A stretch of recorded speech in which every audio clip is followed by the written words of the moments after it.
Hey everybody, I'm Peter Kurtenbach. This is Logan Murdock, and we got three things from tonight's 116-110 Warriors win over the Brooklyn Nets. First thing, no Steph Curry, no Draymond Green, no problem.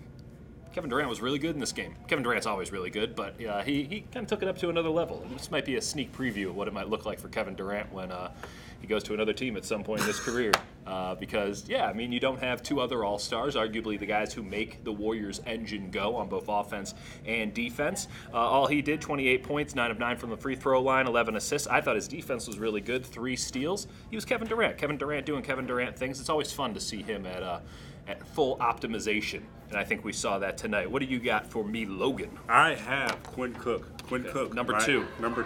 My stock is rising on Quinn Cook stock. You have been hoarding Quinn Cook stock for a while, and it was really good to you at the end of last year.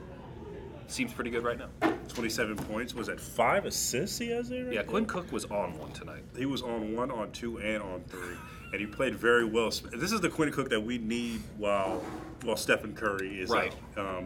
A guy that can get his own shot, because let's face it, when Steph is not in the game, that makes a slower game, and then that's a game that Quinn needs to play more often. And if he plays this game, it should be smooth sailing until Steph gets back. He made his first 7-8 shots. I mean, he was really feeling it early. And when you get off to a good start, typically a good game follows. Actually, scratch that, because D'Angelo Russell got off to a great start and then disappeared for 3 quarters on the Nets. That was an interesting little turn in the game. But Quinn Cook, I thought he was really solid on defense too, and that's something that I've kind of always harped on. He can get you points on one end. He is a dead-eye shooter, but if he can be just solid on the defensive end, he can be really good. He was plus 16 in this game. What you got? So, Dieter, what is your number 3? Number 3 is the 3 big men. I thought they had a pretty nice night. You amalgamate them into one center, Megazord style. Damian Jones, I thought, looked really engaged. I thought he had a lot of energy. He gave the Warriors what they needed tonight. Jordan Bell did play 27 minutes, and while the stats don't necessarily jump out at you, I thought he was rock solid. And that's not an easy role for Jordan Bell to play. We've talked about this on the podcast. Jordan Bell is being asked to play a lot of power forward right now. That's tricky because a lot of the skill sets that he has developed in his time in the NBA, a lot of skill sets he came into the NBA with from Oregon, those lend themselves more to the 5 position.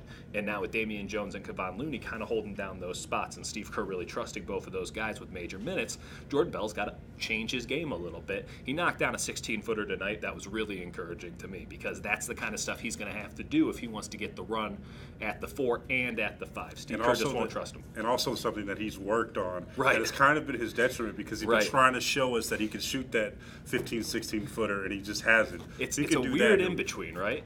That's the thing. Does he want to be a 4? Does he want to be a 5? They want him to do less. Well, that leads itself to being a 5. But then he's got to. It's tough. I thought he did really well in the tough circumstances. And Kevon Looney is just rock solid. I don't think he's had a bad game all year. You can throw him out there any minute. Warriors have another game coming up here. They play the Hawks here at home. They got the Clippers next, right? Yes, they do. What do you think about that game? I think the Clippers are a tough bunch, but I do think that the Warriors probably going to play tonight. I think they'll be smooth sailing. I have them over the next few games. I think 6-1 over the next few games. Whew. And as we said on the podcast, so I think that they take care of the Clippers. It'll be interesting. Again, no Steph. Maybe Draymond comes back. We'll have to see. But the Warriors play like this, even without those guys. Hard to see anyone taking them down anytime soon. Kevin Durant's really good. Who knew? We will talk to you soon, sometime. Who knows? Next week, for sure.